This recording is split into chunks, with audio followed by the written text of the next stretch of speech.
Здравейте! Кажи здрасти, таки. Не. Най-после се наканим да снимаме филмчето за кокосовия орех, как се отваря. За целта ще използваме редица инструменти от чукове и всичко подръчно. Разбира се, шегувам се. Днес ще ви покажа как се отваря млад кокос и неговия по-възрастен, нека така да го кажем, озрял кокос. Да пристъпим към отварянето по-лесния вариант. Това е младия кокос, значи буквално той може да се отреже или евентуално така. Значи има малко по-лесен вариант. Целта ще го дорежем да стигнем буквално до черупката. Виждате колко лесно се реже. Изобщо за в момента не ни трябват нито високи етажи, нито нищо. Сега ще помоля малко по-силно, ако може така да говориш, защото от нощчето не се чува много ясно. Да, за в момента всичко се вижда, просто режем. След което пристъпваме, трябва ни един нож с остър връх. Значи, ето така правим с кръгови движения и малко по-силно замахване. Буквално вече разрязваме самата черупка. Виждате каква е разликата между младия и стария кокос. Младия буквално, ето, водата започна да я протича. Още малко и сме готови. До тук всичко премина гладко. И вуаля! Ако сте решили да си освежите деня, можете просто да вземете една чашка. Внимателно, без да разливате като мен. Не винаги се получава. Отида материала. Крайна сметка, риска на професията. Яси! Дали може малки деца да го пият? Отговора ще го разберем след маничко. Леле! Хубаво ли е, мами? Не. Да, хубаво. Искам и аз. Ще ти оставим с тебе малко повече, че нямаме много време за филмчето. Значи, ще запазя това парченце, само ще ми трябва една лъжичка. Мога да се с пластмаса дори да се справя, за да продемонстрираме колко меко е месото вътре. Значи, просто взимам и изтръгвам самото месо. Ето за какво става дума. Няма нищо сложно, не ви трябва някаква голяма сила, дори малко дете може да го направи. И това е буквално разликата между младия и озрелия кокос. Значи при младия кокос месото е изключително финно, нежно и при пасиране се получава буквално Направо започнах финна сметана. да си мечтая за бъдево мляко с млад кокос. Ами да, това не е лошо като идея, но ще си го направим малко по-късничко. Много пъти сте ни питали каква е разликата между младия и стария кокос и дали може да се замени едното с другото. Отговорът е и да, и не. Да, тъй като вкуса дори при стария кокос е много по-силен, аромата на кокос е по-ясно изразен.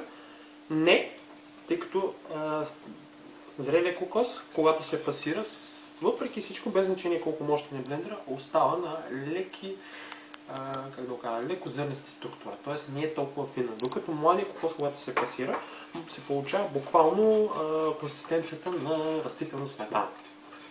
И затова в много от рецептите се среща, нали, именно млади кокос, също така в супи дава много приятен аромат и така, и други подобни рецепти.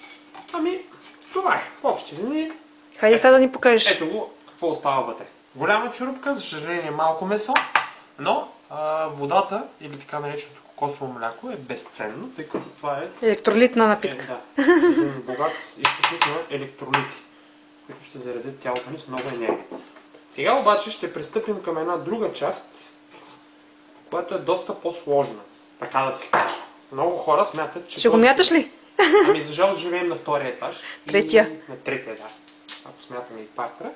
И няма да се получи нищо. Значи ще пристъпваме към малко хитрост. Много хора може да се използват различни домашни инструменти от сорта на, примерно, на отверка. Значи, тук се виждат три очички, като с отверката просто се прави дупка, нищо сложно за тук. Желателно е да бъдат две дупките, защото от едната дупка да може да се пие спокойно, да се наслаждавате на вкуса и на аромата. Аз лично не го използвам този вариант, но ето, може да му се изцеди сокчето, дори ще изцедя в момента известна част, за да може после при отварянето да не е по-лесно и да не се разлият същите количества сок. Сега, чувал съм дори, че използват флексове, разни бормашини и какви не други съоръжения. Аз ще използвам десноходен нож. За целта, най-интересното при кокосовия орех е, че той е устроен, структурата му е малко като пъзел. Значи с подходящи удари в дъга, по същия начин както при младия, той ще започне да се разпада на квадратчета. Сега ще го продемонстрирам. Значи, взимаме го за горната част, където е тази дръжка, а не от към страната на очите. И започваме леко да чукаме с обратното на ножа. Завъртаме. Завъртаме. Ето, вече виждате. Така, сега идва време да излеем малко кокосовия сок, понеже незаметно аз смених кокосите. Така. Ето виждате. Значи това е хубавото на зрелия кокос. Е първо, че той не дава вода. Второ, малко по-нататък в едно от следващите клипчета ще ви покажем как да си направите кокосовото масло, за което толкова често ме питате. И трето, как да си направите кокосовите стърготини, които са коренно различни от копешките, от които е избито маслото и всичко останало.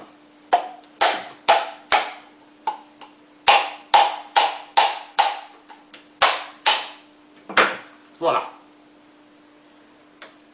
Ами да сравним разликите между един и другия. Значи, при едното буквално с пръст мога да го отделя. При второто трябва си малко сила. Ето е дебелината. Може да погледнете дори и структурата, ако може да се вижда малко по-близко. Значи и в двата случая отделя се месото, което няма нищо сложно. Дори на моменти някакъв път ми се отдава възможност да го обеля дори на ръка. Ще ви подскажа един трик. Значи обикновено като го белим, някои хора го едат буквално с кората. Аз лично не съм забелязал някаква разлика в вкуса, не е проблем да се хапне. Единственото, което трябва да се има предвид е, че ако се прави кокосово масло от тези кокоси, значи за целта първо озрелия кокос трябва лекичко да се настърже на ренде или на всичко, което кухненски работи и така нататък, след което трябва да е добре да се изсуши в дехидратора. Значи сушението е просто с цел да се премахне влагата от него, след което при самия процес на сокоотделяне, т.е. на отделянето на маслото, да се остане само масло, а не масло плюс влагата и така нататък. Точно да кажа за кората. Значи ако оставим кората и я настържим с нея, в последствие в маслото сме забелязали, че се отделят много финни частички кора, които трябва просто да се налага леко допълнително да се отдели този слой, който се оттаява отдолу и в резултат на което се получава готовата мазнина. Видите само една секундичка, ще ви покажа какво се получава като крайна суровина. Стига да намеря къде е. Тъй като в момента не я намирам, аз ми малко ограничение от времето. 9 минути. Ще ви го покажем следващия път. В общи линии, мисля, че се справихме отлично. Бих дал и на малкия, но все още се боя да му дам такива остри ножове в ръка. Освен да ви кажа на здраве. На здраве.